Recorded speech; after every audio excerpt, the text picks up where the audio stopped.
toute chose a une fin, même les retraites. Et c'est bien ainsi.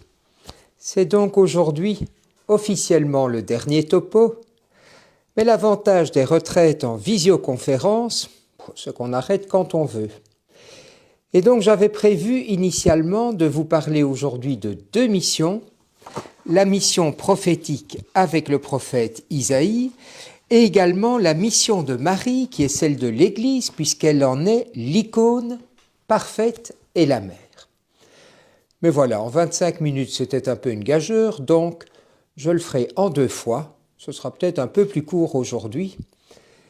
Et donc demain ou un de ces jours nous aurons Marie, et puis il nous manquera encore, ça viendra aussi un jour, la mission politique et la mission économique. Aujourd'hui, nous prenons donc ce texte de la vocation de la mission prophétique d'Isaïe. Nous sommes au chapitre 6 d'Isaïe, les 8 premiers versets, et vous verrez, c'est très court. L'année de la mort du roi Osias, je vis le Seigneur qui siégeait sur un trône très élevé. Les pans de son manteau remplissaient le temple. Des séraphins se tenaient au-dessus de lui. Ils avaient chacun 6 ailes, 2 pour se couvrir le visage, 2 pour se couvrir les pieds et 2 pour voler.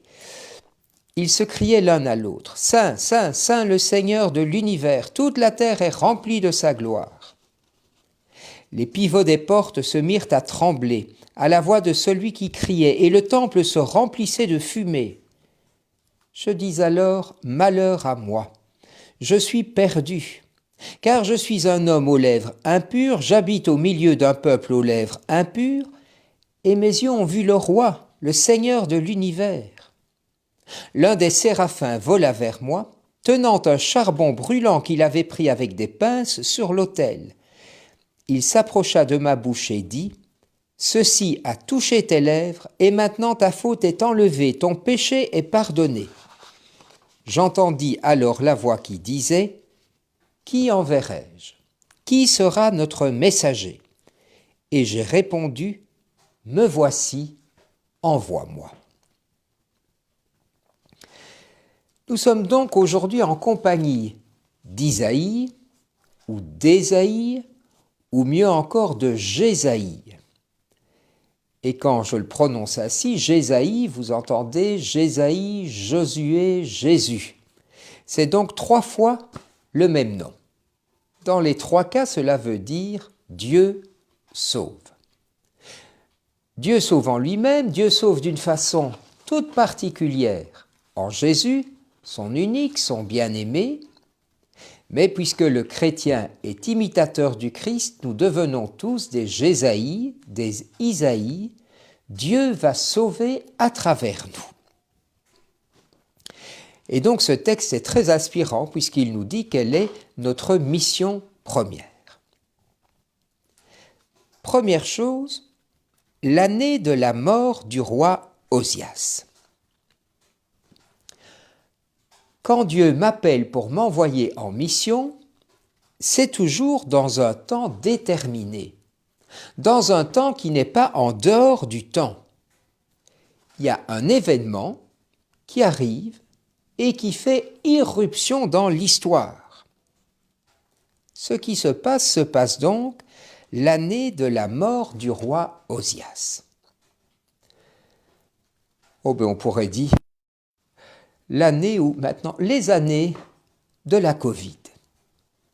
Être appelé et envoyé en temps de pandémie n'est évidemment pas du tout la même chose que d'être appelé et envoyé dans les Golden Sixties.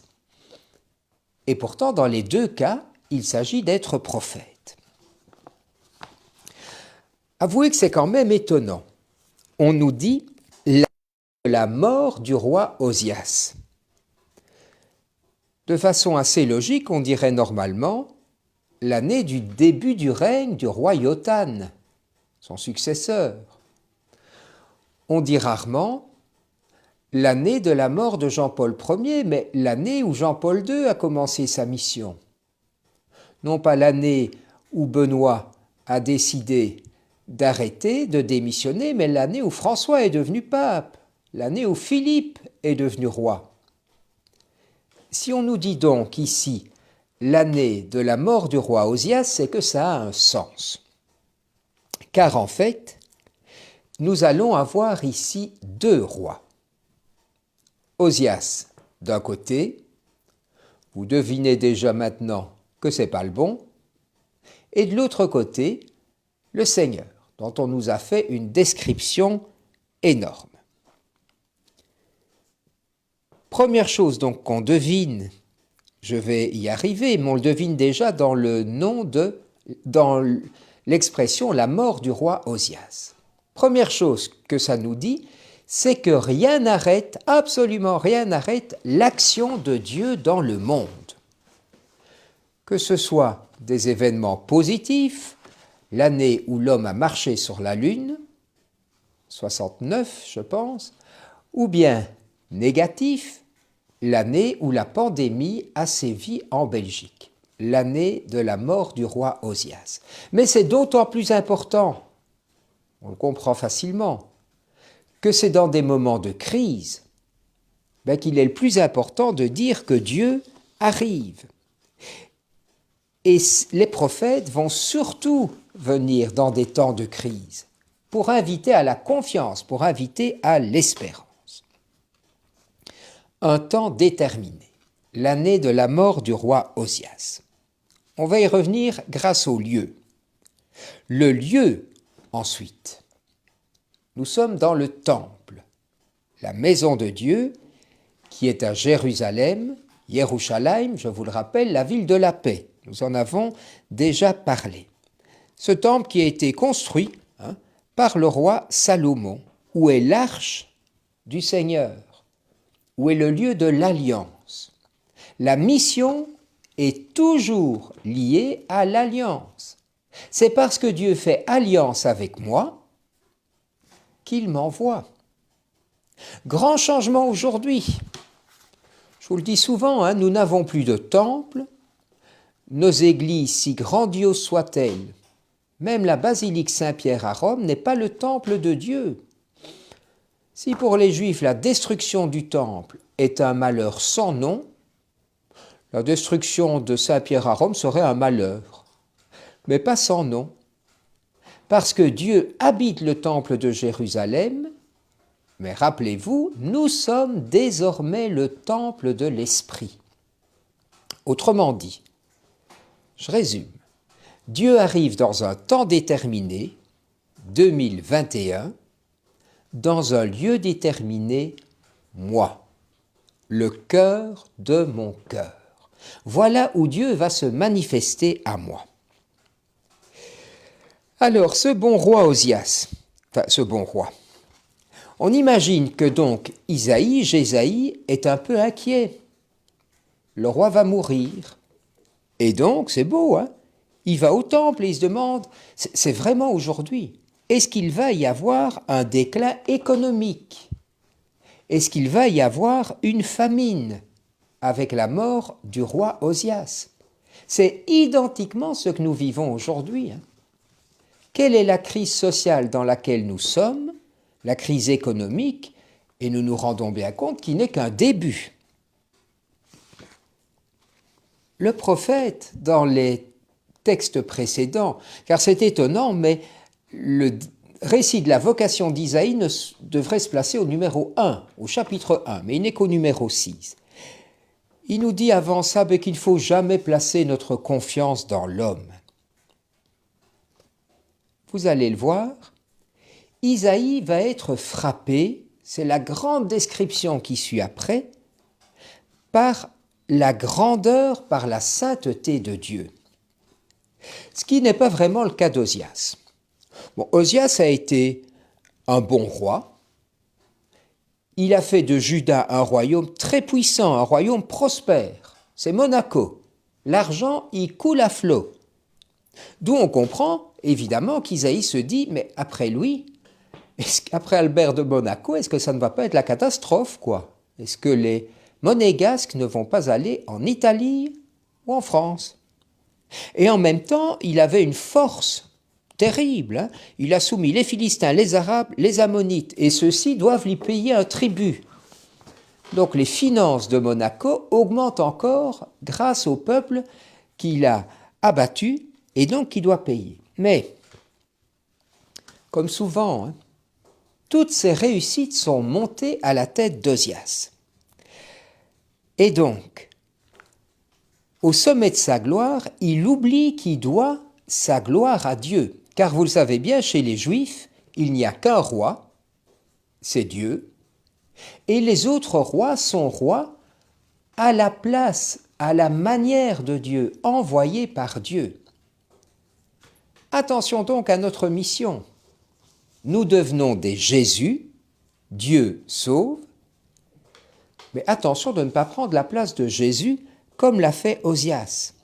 Et donc, il devient tellement orgueilleux qu'il va dire, vous savez qu'il n'y a que les prêtres qui pouvaient faire brûler l'encens dans le temple, et lui va dire, enfin je le ferai bien moi-même. Et donc il va entrer dans le lieu saint du temple pour aller faire lui-même brûler l'encens à l'Éternel sur l'autel des parfums. Il commence à se prendre, non seulement plus pour le roi, mais pour le prêtre, et donc vous l'avez compris, pour Dieu lui-même. Attention que la mission ne nous monte jamais à la tête. Du coup, ah oui, en plus, durant son règne à Monaco, il y a eu beaucoup de cultes païens qui sont arrivés, et il ne les a pas, on ne va pas dire qu'il s'est coupé en quatre pour les supprimer. Écoutez ce qu'on dit dans le 2e livre des rois. Azaria, fils d'Amatsia, devint roi de Juda. Il était âgé de 16 ans à son avènement et il régna 52 ans à Jérusalem. Sa mère se nommait, retenez bien ça, Yécoliahou. Elle était de Jérusalem. Il fit ce que l'Éternel considère comme juste, imitant en tout point son père Amatsia. Tout ça c'est très bien. Cependant, il ne supprima pas les hauts lieux et le peuple continuait à y offrir des sacrifices et à y brûler des parfums. Il ne va donc pas mettre fin à l'idolâtrie. Tout s'accumulé, punition de Dieu, comme on le voit dans l'Ancien Testament, il devient lépreux, c'est-à-dire impur.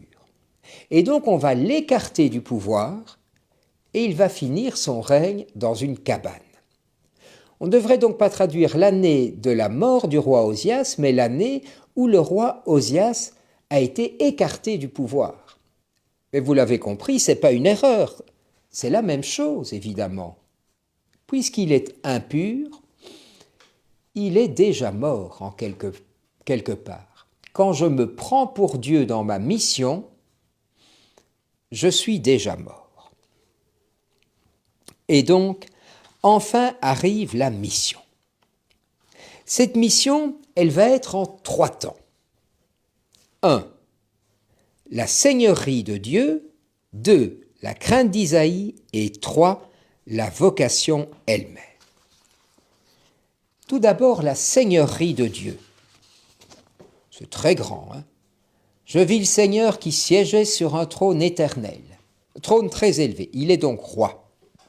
Les pans de son manteau remplissaient le temple. Rappelez-vous, dans le Nouveau Testament, il nous faut donner jusqu'à notre manteau, c'est-à-dire son être. Dieu remplit tout. Des séraphins se tenaient au-dessus de lui, ils avaient chacun 6 ailes, 2 pour se couvrir le visage, 2 pour se couvrir les pieds et 2 pour voler. Face à ce Dieu infiniment grand, il faut des êtres infiniment grands aussi. Ils ne sont pas Dieu, mais ils sont très hauts. Et ils chantaient « Saint, Saint, Saint, le Seigneur de l'univers, toute la terre est remplie de sa gloire ». Vous avez compris qu'Isaïe insiste fort là-dessus pour montrer la différence avec Ozias. Dans les 2 cas, on a en apparence quelqu'un qui est grand, mais ici seulement pour Dieu, on va crier « Saint, Saint, Saint ». Répéter 3 fois chez les Juifs, ça veut dire le superlatif. le super méga saint, le Seigneur de l'univers. Son manteau remplit tout le temple, donc tout l'univers est rempli de sa gloire. Nous avons donc des séraphins, des super anges. Face à ça, il y a Isaïe. Nous. Malheur à moi, je suis perdu car je suis un homme aux lèvres impures. J'habite au milieu d'un peuple aux lèvres impures et mes yeux ont vu le roi, le Seigneur de l'univers. Je vous rappelle, chez les Juifs, si on voit Dieu, on meurt. Isaïe vient donc de voir Dieu. Et en plus, il se rend compte qu'il a les lèvres impures. Les lèvres, chez les Juifs, c'est ce qui déborde du cœur. Face à la grandeur de Dieu, rappelez-vous, Osias, il va se voir l'équivalent de Dieu, même à la place de Dieu. Nous sommes des Jésus, nous sommes des dieux sauvés, mais la différence, nous ne nous mettons pas à la place de Dieu, c'est le contraire. Nous nous rendons compte que nous sommes des hommes et des femmes aux lèvres impures.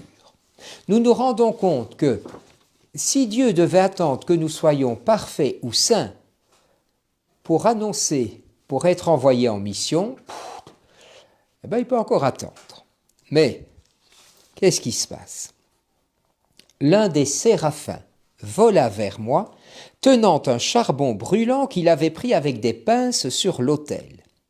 Il s'approcha de ma bouche, de mes lèvres, et dit, « Ceci a touché tes lèvres, et maintenant ta faute est enlevée, ton péché est pardonné. » Il ne s'agit donc pas d'essayer d'être bon pour la mission.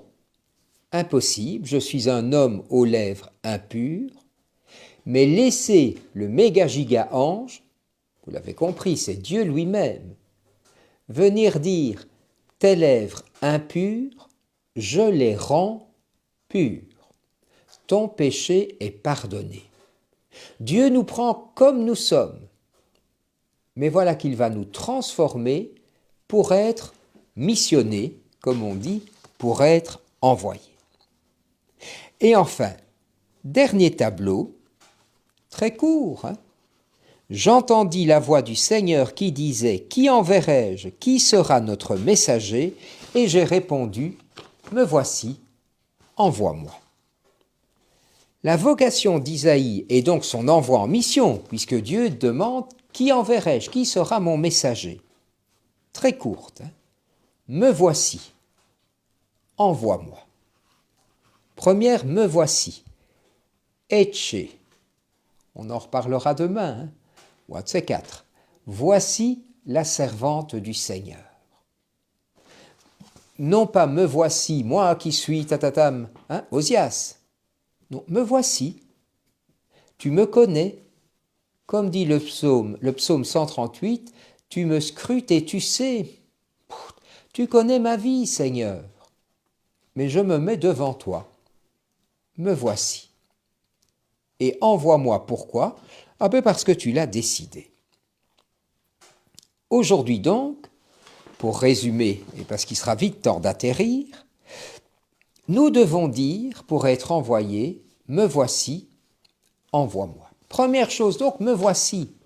Ne nous regardons pas trop, car c'est une des grandes tentations, de dire Seigneur, tu t'es trompé de porte. C'est pas moi. C'est un autre, j'ai pas les compétences requises, j'ai jamais fait de théologie, ni de la pastorale, en plus je suis timide, je bégaye, rappelez-vous, il y en a d'autres, Non, me voici. Si vous reprenez un peu le texte, aujourd'hui, Dieu n'est donc plus dans le temple de Pierre, mais il est à deux autres endroits, je dirais.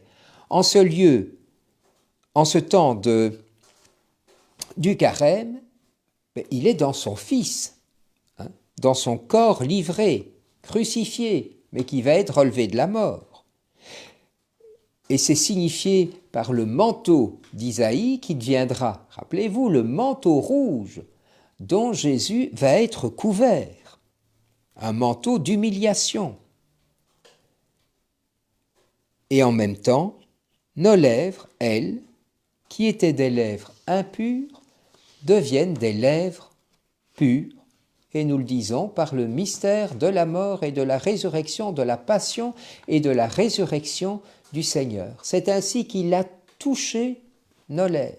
Et nous comprenons, dans un langage eucharistique, évidemment, qu'il touche notre bouche et nos lèvres chaque fois que nous communions.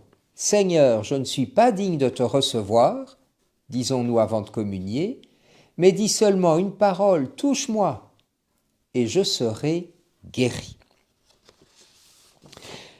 Je termine en résumant en 2-3 mots.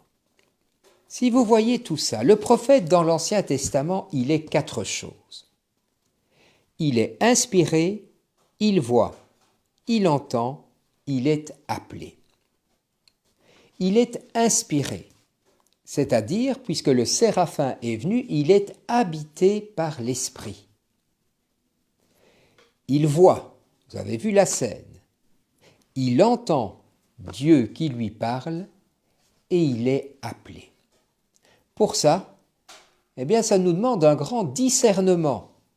Car si nous n'avons pas de discernement, nous deviendrons comme le roi Osias.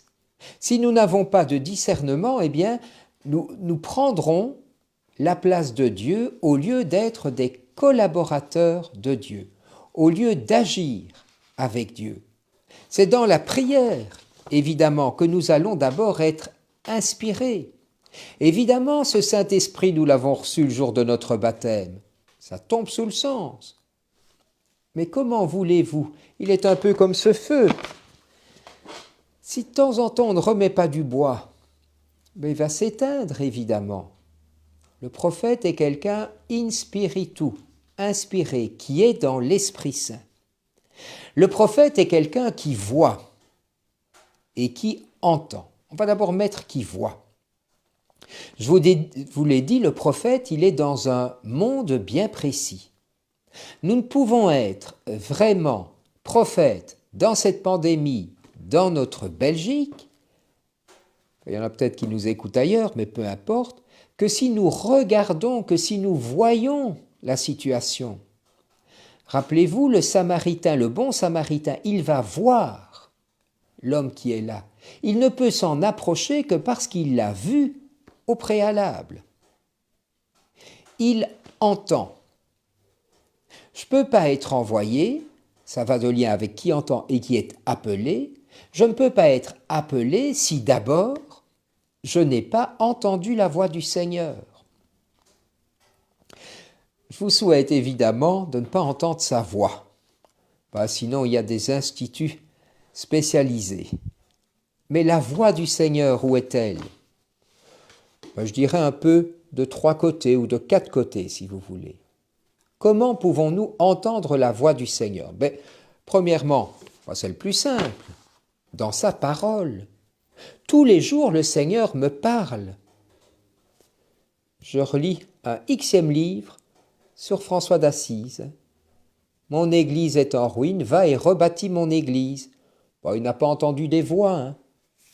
Il a entendu à travers la parole du Seigneur, vous le savez bien, cet appel. Cet envoi en mission, je peux l'entendre aussi à travers un événement. Un événement qui arrive dans ma vie ou un événement qui arrive dans la vie du monde. Les événements sont des paroles de Dieu. Qu'est-ce que la pandémie, qui n'est pas voulue par Dieu, mais qu'est-ce qu'à travers la pandémie, Dieu me dit aujourd'hui? 3. La parole d'un frère. Ça m'est arrivé plusieurs fois dans ma vie d'entendre quelqu'un qui me disait quelque chose et qui même parfois après ne se rappelait plus de me l'avoir dit, mais où moi je me suis dit, ça c'est un appel du Seigneur à travers telle ou telle personne. Et 4, à travers la parole de l'Église. Moi je ne peux que vous inviter à lire et à relire les documents de l'Église. En plus, on a un pape qui parle de façon très claire. Sujet, verbe, complément. Il n'y a aucun mot difficile. Il ne faut pas prendre 2 d'Afalgan et 3 dictionnaires, ça va tout seul. Alors, mais lisez par exemple la dernière encyclique Tutti Fratelli, tous frères. Lisez au niveau de l'écologie, Laudato Si. Enfin, lisez notre pape, quoi. Hein. Ces petites homélies de chaque jour, quelques lignes. L'Esprit nous parle. Et alors, à travers cette inspiration du Saint-Esprit, cette vue de la situation, cette entente, le fait d'entendre ce que Dieu me parle, alors je découvrirai que je suis appelé. Et si je suis appelé, je n'ai plus qu'une chose à dire. Me voici. À demain ou à plus tard.